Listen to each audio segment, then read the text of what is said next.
There has been an increasing amount of black men committing suicide within the last couple years. And the statistics are at an alarming and very, very high rate. So I feel this is something that we most definitely have to address. So DJ tWitch committed suicide at the age of 40.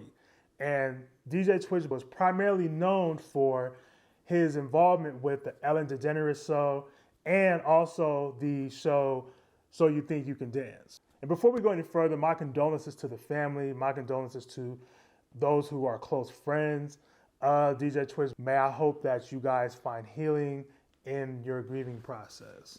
So some of the narrative I was gathering from DJ tWitch was that he was a genuinely happy person. He appeared to love what he did. He loved being a DJ. He loved dancing. What was reported from his family was he was a loving father and a loving husband. And he also inspired others by crowning himself as the smile spreader. Now, if you check his social media accounts, some of the things I just said, you can kind of see just for yourself. Like, you know, he looked like he was having a great life. He had a family. He was dancing, he was DJing, he was entertaining. If you look at his social media, it just looks like he was enjoying his life. He was having a great time. So I most definitely understand the people that are close to him, there was a lot of confusion of like, you know, why he did what he did. And, you know, because it seemed like everything was all dandy. Everything seemed like it was cool. It was like, we will usually equate somebody who is suicidal to having a bad life or being depressed or like not having money or not being successful. But oftentimes, mental health is blind. And I would say this is the main issue and why mental health is so important, because it is easy, very, very easy to miss someone who is struggling with mental health. Before we go further, I want to just throw this example out there real quick. So if you had a friend and you maybe haven't seen that friend in a week, right? And a week later you see that friend and they have a cast on their arm. The first thing you're probably going to say is, yo, are you good? What happened to your arm? Because visibly we can see that that person is in pain or in agony because something must have happened for them to hurt their arm. In addition to asking them, are they okay? When you see them with their broken arm, you may offer them comfort and support automatically because you can visibly see that something happened to their arm and that they may have certain limitations. If you see them trying to carry something, you're like, you know what, I got you, I'm gonna carry that for you. Or if you see them doing something they may need assistance with, you're automatically gonna be like, okay, I'm gonna help you. Again, you can visibly see that person's arm and how they may be in distress. Even if they don't say anything, you can see it for yourself. But when it comes to mental health, it is super easy to mask those internal struggles with smiling or being outgoing or pushing through the pain. Many times there may not be that outer sign that you can see that somebody is struggling internally. Because again, with the loss of DJ tWitch, you can see that from his social media, again, mental health is blind. You can see from his social media that it looked like things were okay, quote unquote, like they were okay, right? So automatically, we won't even think of checking in on somebody like that because it seems like they have it together. And I would say more specifically, getting into black men and suicide, we as black men, we struggle on an entirely different playing field as the rest of society. We may normalize certain traumatic experiences, or we may normalize things that happen to us because we feel like that's just the way it's supposed to be. So what that does for our mentality is it gives us a distorted outlook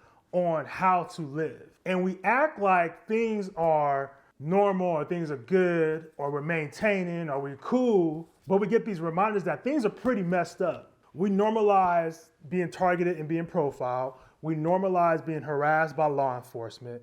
We even normalize self-hate to the point where we have to even be cautious as black men if we interact with another black man that we don't know. Even more specifically speaking, living in LA and LA gang culture, you have to be cautious because somebody that looks like you may try to take your life. And this is the irony of it, right? Because as black men, like I was saying earlier, we live in a distorted reality because whether if it's a black man that, you know, is in corporate America or that is incarcerated or that has a substance abuse issue or that bangs, or is in tech, or even therapists that are black males. We still have a lot of the same underlying issues despite what we do as a profession or what we do on a day-to-day. We still deal with the same stuff on a day-to-day. But have we been properly taught how to address these things? No. Are we encouraged at an early age to go to therapy? No. Are we encouraged to be vulnerable? Hell no, we not. And this is where we get into the misconception, because Black men, we don't realize we're having suicidal ideations because we don't have the insight of what a suicidal ideation even is. And when we talk about suicidal ideations with Black men and us not even knowing, most of the narrative comes in, oh, we're just gonna keep pushing, we're gonna keep grinding, we're gonna keep hustling, we just keep on keeping on.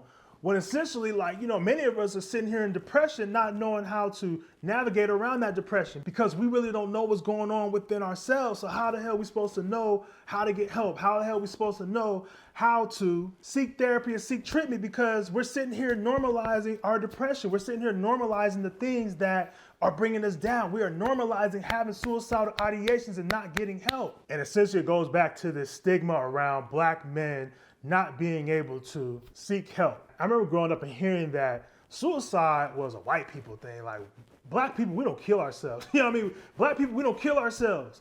It's a white thing, so we ain't got to worry about suicidal ideations. We don't have to worry about killing ourselves because we're Black. And that statement in itself weighs so heavy on the dismissive and the elimination of Black men even acknowledging that we can have mental health issues. Just because we're Black men don't mean that we don't have suicidal ideations. And a lot of stigma that comes around suicide comes around the stigma of, oh, that's just a white thing. You feel me? Like, you're Black, so you are immune to having suicidal ideations, which is not true. Going back to DJ tWitch, if we see videos of him dancing, or we see videos of him, having fun, inspiring other people, joining in collaboration of happiness, or what we will see as somebody being happy.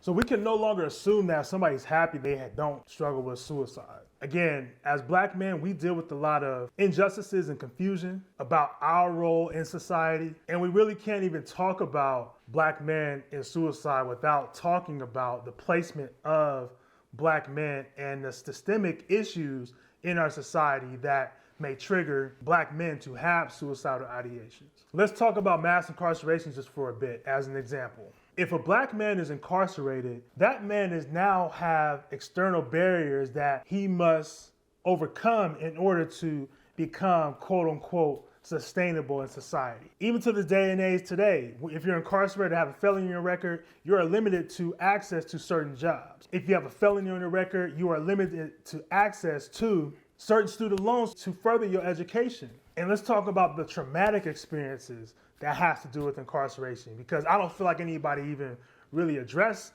the issue of when you're incarcerated, most Black men experience not only physical abuse, but sexual abuse as well too while they're incarcerated. So there's a lot of men that come out of incarceration with PTSD, and it goes undiagnosed because nobody sees that as an issue. Nobody sees that as being traumatic. We put it back on ourselves and say that's just part of the culture. And if that is the culture for Black men and that's what it is, I'm here to say that's a very distorted and unrealistic culture to live in. So as Black men, we don't only have to deal with things on a more personal level, but our society around us many times is not conducive or supportive of our mental health. So what can we do to support Black men who are experiencing suicidal ideations? First of all, we need to create a space making it okay for Black men to express how they really feel about the life that they live. And if there's anything that we learn from DJ tWitch is that we can no longer assume just because on the outside everything is good, that doesn't mean internally there's a struggle. You may even aspire to be that person because outside looking in, things look so sweet. But we can no longer assume everything's okay with that Black man. Even if they present as being okay, we need to for real check in. We also can't assume experiences based on what we maybe hear from other people. Even you watching this video, I don't want you guys to assume that what I'm speaking about here is every Black man's experience. Every Black man has their own experience. It's good for you to check in with that Black man yourself to ask them specifically what are some things that they are struggling with, or how can you support them in their journey of healing and in their mental health journey. If you do need somebody to talk to, I am leaving some resources in my description.